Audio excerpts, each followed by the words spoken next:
selamat datang kembali di kelas kimia. Tentunya tetap bersama Miss Aida ya. Nah, teman-teman kelas 11, kali ini kita akan mempelajari tentang beberapa subbab dari materi kesetimbangan kimia. Nah, salah satunya apa sih, Miss?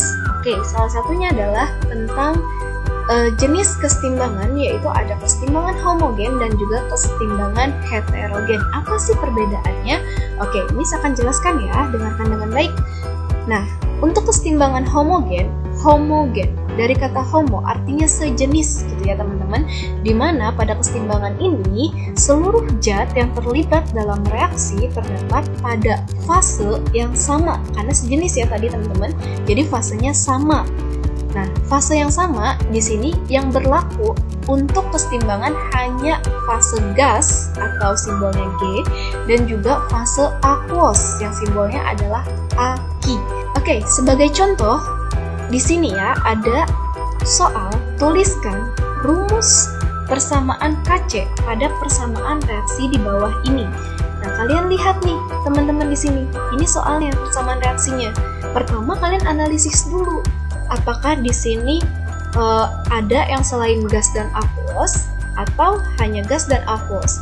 Jika ada yang selain gas dan aquos seperti solid dan juga liquid, artinya dia tidak boleh kita masukkan ke rumus Kc-nya ya teman-teman, itu kita coret. Karena yang berlaku untuk kesetimbangan hanya fase gas dan juga aquos. Nah, untuk soal ini kita lihat bahwa di sini N2O4 fasenya adalah gas, maka dia berlaku ya teman-teman untuk bisa dimasukkan ke rumus Kc. Begitupun dengan NO2, di sini simbol dari fasenya adalah gas, maka dia pun bisa kita masukkan ke dalam rumus gitu ya teman-teman. Nah, rumus Kc itu sendiri apa sih, Miss? Oke, rumus Kc itu adalah konsentrasi dari suatu produk berpangkat koefisien. Jadi nanti di sini produknya tergantung ya teman-teman.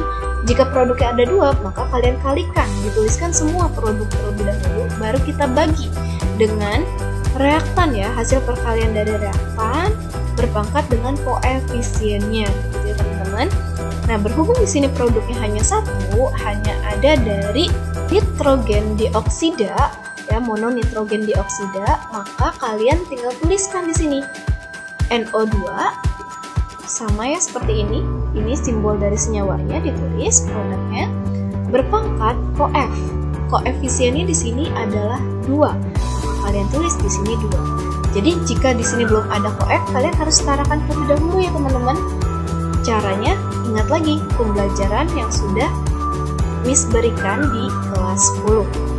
Nah, lanjut lagi dibagi dengan yang reaktan. Reaktannya yaitu ada dinitrogen tetraoksida ya N2O4, terus di sini berpangkat koef. Koefnya karena di sini tidak ada angka, maka di sini dianggap nilai koefnya adalah 1. Maka karena 1 di pangkatnya tidak perlu kita tulis. Jadi ini jawabannya ya teman-teman. Ketika ditanyakan rumus persamaan Kc pada persamaan reaksi, maka jawabannya adalah Kc sama dengan NO2 pangkat 2 per N2O4. Mudah kan ya teman-teman? Semoga kalian bisa mengerjakan di soal yang lainnya.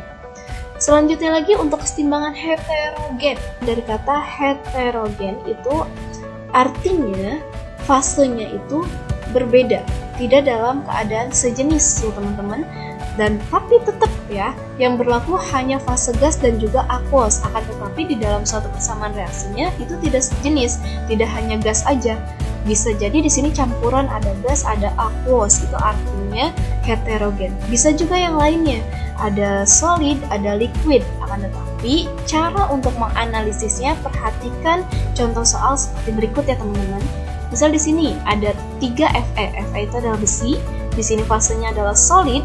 Nah, direaksikan dengan 4 molekul uap air ya, karena di sini bentuknya gas, maka ini adalah uap air. Nah, menjadi Fe3O4 dalam keadaan solid atau besi 3 tetraoksida ya, yang direaksikan dengan gas dari hidrogen.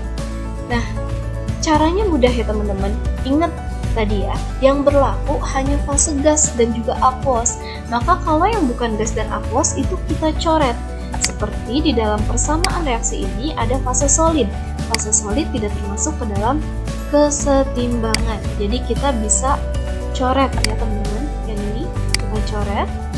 Nah, karena dia solid. Lalu yang bagian sini Fe3O4 juga karena fasenya solid, maka kita bisa coret. Nah, sehingga yang bersisa dari persamaan reaksi ini hanya ada uap air dan juga gas hidrogen. Nah, tinggal rumusnya sama, produk berpangkat CoF dibagi reaktan berpangkat CoF. Produknya yang bersisa hanya tinggal gas hidrogen. Maka kalian tinggal tulis konsentrasi ya dari H2. Konsentrasi itu simbolnya adalah huruf siku. Dari H2 berpangkat CoF-nya yaitu 4 dibagi dengan ini ya, H2O atau uap air, karena di sini fasenya gas. Ditulis sama kalian konsentrasi dari H2O berpangkat CoF-nya yaitu adalah 4. Jadi jawabannya Kc sama dengan konsentrasi H2 berpangkat 4 dibagi konsentrasi H2O berpangkat 4. Mudah kan teman-teman? Semoga kalian bisa mengikutinya di contoh soal yang lainnya. Teman-teman, selanjutnya Miss akan jelaskan ke kalian tentang asas Likert-Leer. Karena kalau kesetimbangan pasti berhubungan dengan asas ini. Asas ini merujuk kepada faktor-faktor yang mempengaruhi arah kesetimbangan, di mana faktornya yaitu ada 4 ya teman-teman. Ada konsentrasi, suhu, volume, dan juga tekanan atau simbolnya P.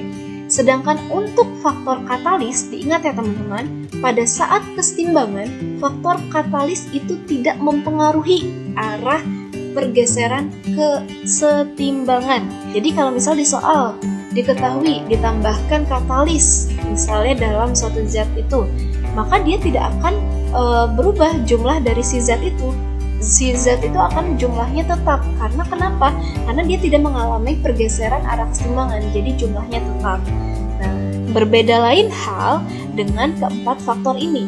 Ketika dia ditambah konsentrasi, maka dia akan bergeser ke daerah lawan. Untuk memudahkannya disingkat dengan bahwan. Jadi kalau ditambah, geser ke daerah lawan untuk konsentrasi. Tapi bagaimana kalau konsentrasinya dikurangi? Maka dia akan bergeser ke daerah sendiri atau singkatannya Rangri. Jadi ketika dikurangi akan geser ke daerah sendiri. Nah, akan berbeda juga jika yang dipengaruhinya yaitu suhu atau temperatur. Nah, jika suhunya dipanaskan atau ditinggikan, maka dia akan bergeser ke daerah endoterm atau yang disingkat dengan Nass-Sendo. Nah, jika suhunya direndahkan atau didinginkan, maka dia akan bergeser ke daerah yang exotherm atau singkatannya adalah S-exo, supaya kalian mudah mengingat ya singkatan-singkatan ini. Nah, kalau volume berpengaruhnya itu terhadap koefisien ya teman-teman. Jadi kalau volumenya diperkecil, maka dia akan bergeser ke yang jumlah koefisiennya kecil atau bisa disingkat dengan vocil, kocil. Nah, sedangkan kalau volumenya diperbesar, maka gesernya ke daerah mana, Miss? Akan geser ke daerah jumlah koefisien yang besar ya, teman-teman. Jadi kalau fosar, itu akan geser ke daerah fosar. Jadi ingat ya singkatan-singkatannya. Nah, selanjutnya bagaimana jika dipengaruhi oleh tekanan? Tekanan di sini simbolnya adalah P besar. Jadi kalau tekanannya diperkecil, maka kesetimbangan akan bergeser ke daerah yang jumlah koefisiennya besar. Sedangkan kalau tekanan diperbesar akan geser ke daerah jumlah koefisien yang kecil. Jadi untuk tekanan ini dia akan berbanding terbalik teman-teman, baik dengan volume ataupun dengan koefisien. Jadi kalau kecil dia gesernya ke daerah fosar, kalau besar dia gesernya ke daerah kocil. Nah, tekanan sama volume pun berbanding terbalik ya teman-teman. Jadi kalau misalnya tekanannya diperkecil, maka volumenya itu menjadi besar ya teman-teman. Sedangkan kalau misalnya tekanannya diperbesar, maka volumenya akan semakin mengecil atau semakin mampat gitu ya. Saya akan berikan ke kalian contoh soal terkait dengan asas Likert-Leer, di mana di sini diketahui suatu reaksi kesetimbangan ada gas dari karbon dioksida yang direaksikan dengan gas hidrogen akan menjadi gas karbon monoksida dan juga uap air dengan nilai entalpi yaitu plus 41,2 kJ. Yang ditanyakan adalah ke arah mana pergeseran kesetimbangannya jika. Nah, soal A diminta di sini, pada temperatur dan tekanan yang tetap ditambahkan gas hidrogen. Maka bagaimana pengaruhnya terhadap gas karbon monoksida? Caranya mudah sekali teman-teman. Di sini ada kata kunci ditambahkan. Jika ada kata kunci ditambahkan, maka dia akan kaitannya dengan faktor konsentrasi. Bukan faktor suhu, bukan faktor volume, bukan faktor tekanan, tapi faktor konsentrasi ya teman-teman. Nah, kalau faktor konsentrasi, ingat tadi ya, singkatannya hanya ada dua. Ada bahwan, ada rangri. Nah, karena di sini ditambahkan, berarti kita ke singkatan yang bahwan. Jika ditambah, geser ke daerah lawan. Nah, yang ditambah yang mana? Yang ditambah adalah gas H2, gas hidrogen. Posisinya gas hidrogen ini adanya di sebelah reaktan atau ada di sebelah kiri. Maka kalau dia ditambah akan geser ke daerah lawannya. Nah, lawannya itu adalah yang sebelah kanan atau yang daerah produk. Jadi, kalau yang ditanya pengaruhnya terhadap CO2, karena dia tadi ya ditambah H2 geser ke daerah yang lawannya yaitu yang produk, karena si CO atau karbon monoksida adanya di daerah lawan, maka jumlah si CO-nya akan semakin banyak. Karena tadi pergeseran yaitu gesernya ke daerah lawan atau yang sebelah kanan atau yang produk, maka si jumlah CO-nya akan semakin banyak. Selanjutnya lagi kalau soal yang B. Pada temperatur dan tekanan tetap, uap air dikurangi. Maka bagaimana pengaruhnya terhadap gas CO? Nah, karena di sini ada kata kunci dikurangi, maka sama ya, kalau dikurangi atau ditambah itu kaitannya hanya ke faktor konsentrasi ya teman-teman. Nah, jika faktor konsentrasi berarti hanya ada dua singkatan, bahwan ataupun rangri. Nah, karena di sini dikurangi, maka kita pakai yang singkatan rangri. Jika dikurang, geser ke daerah sendiri. Nah, yang dikurangi adalah uap air. Uap air di sini ya posisinya ada di bagian produk atau yang sebelah kanan. Jika dia dikurangi akan geser ke daerah dia sendiri. Nah, berarti daerah dia sendiri yaitu gesernya ke daerah sebelah produk atau geser ke daerah kanan. Gitu ya teman-teman. Nah, karena dia gesernya ke daerah kanan atau produk, maka di sini ditanyakan pengaruh terhadap CO. Sedangkan CO adanya juga di daerah kanan atau produk, maka jumlah CO akan semakin banyak.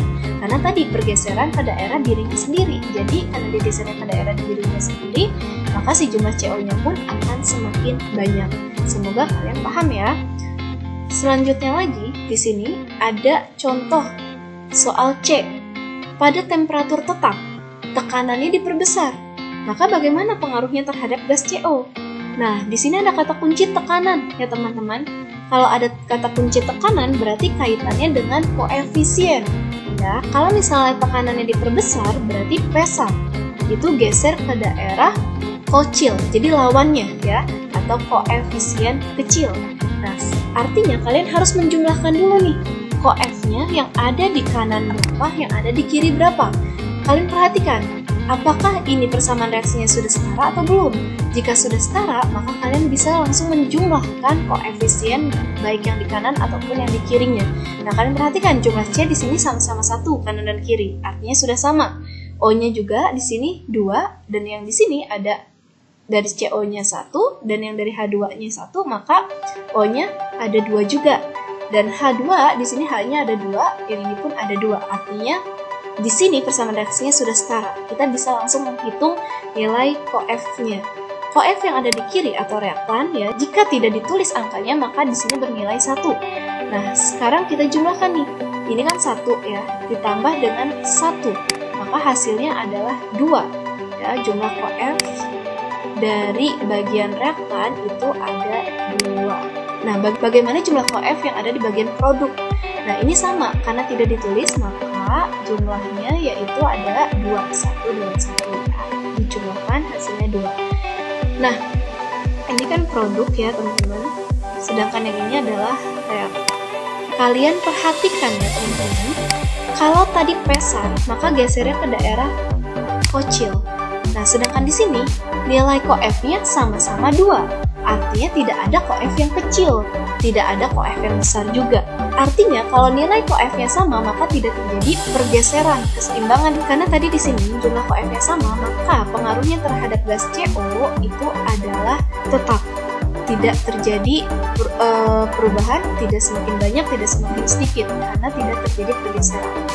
Nah, bagaimana kalau misalnya volumenya tetap tapi temperaturnya yang dinaikkan? Bagaimana pengaruhnya terhadap gas H2?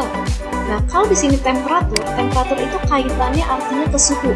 Nah, teman-teman ingat tadi, kalau suhu itu singkatannya ada dua, ada Nasendo dan juga ada SXO. Nah, kalau di sini diminta temperaturnya dinaikkan, berarti kaitannya dengan yang singkatan Nasendo. Nah, artinya kalian harus tahu dulu mana yang bagian endoterm dan mana bagian yang exotherm. Untuk bisa mengetahuinya, kalian bisa melihat nilai entalpi yang ada di persamaan reaksi tersebut. Nah, di sini diketahui ya teman-teman, nilai entalpinya adalah positif. Jika positif, artinya untuk entalpi ini, nilai dari entalpinya adalah sifatnya endoterm ya teman-teman. Nah, kalau di sini delta H-nya endoterm, maka bagian produk itu akan sama dengan delta H. Jadi bagian si produknya ini dia bersifat sebagai endoterm juga ya teman-teman. Jadi bagian produk akan sama sifatnya seperti nilai delta H-nya. Nah, sedangkan yang bagian lawannya itu lawan dari yang si produknya. Kalau produknya endoterm, maka si reaktannya itu lawannya yaitu exotherm. Nah, tinggal kalian kalau misalnya suhunya dinaikkan maka Nasendo gesernya ke daerah endo. Nah, di sini berarti gesernya ke daerah yang produknya akan semakin banyak. Tapi bagaimana pengaruhnya terhadap gas H2? Sedangkan gas H2 adanya di posisi reaktan, berarti dia lawannya. Kalau yang semakin banyaknya adalah di produk, maka yang si bagian reaktannya akan semakin sedikit jumlahnya ya teman-teman. Jadi pengaruhnya terhadap gas H2, jumlah gas H2 akan semakin berkurang. Itu ya teman-teman, semoga kalian mudah memahaminya ya. Selanjutnya di sini ada contoh soal nih, yang terakhir dari asas Lukatlir, yaitu ada persamaan reaksi. Misalnya ya teman-teman, di sini ada ion Fe3+ yang berwarna jingga yang direaksikan dengan ion dari SCN- yang tidak berwarna akan menghasilkan Fe SCN2+ yang berwarna merah darah. Diketahui nilai entalpinya adalah positif 133. Nah, pertanyaannya, jika diharapkan FeSCN2+ yang terbentuk banyak, maka caranya bagaimana? Nah, di sini FeSCN2+-nya yang diminta itu supaya dia jumlahnya banyak ya, teman-teman. Nah, FeSCN2+ posisinya ada di bagian produk. Kalau dia yang dimintanya harus banyak, maka arah pergeseran semuanya harus ke daerah produk, ke daerah FeSCN2+ supaya dia bisa menghasilkan jumlah yang banyak. Nah, caranya ingat tadi ada 4 faktor. Kalian kaitkan ke 4-4-nya supaya dia banyak. Gimana caranya supaya geser ke daerah dia? Nah, kalian perhatikan kalau misalnya kaitannya dengan suhu. Suhu kaitannya sama entalpi. Kalau di sini entalpinya positif, artinya dia sifatnya adalah endoterm. Kalau sifatnya endoterm di delta H, maka di bagian produknya pun dia akan apa teman-teman? Oke, benar sekali. Produknya juga akan endoterm ya. Ini produknya juga akan endo. Nah, kalau produknya endo, maka reaktannya itu adalah lawannya ya teman-teman. Lawannya yaitu adalah exotherm. Ini N. Sedangkan yang ini itu adalah exotherm. Kalian perhatikan supaya geser ke daerah yang bagian produk, berarti supaya geser ke daerah endoterm. Maka caranya adalah kalau kaitannya suhu, yaitu dengan singkatan Nasendo.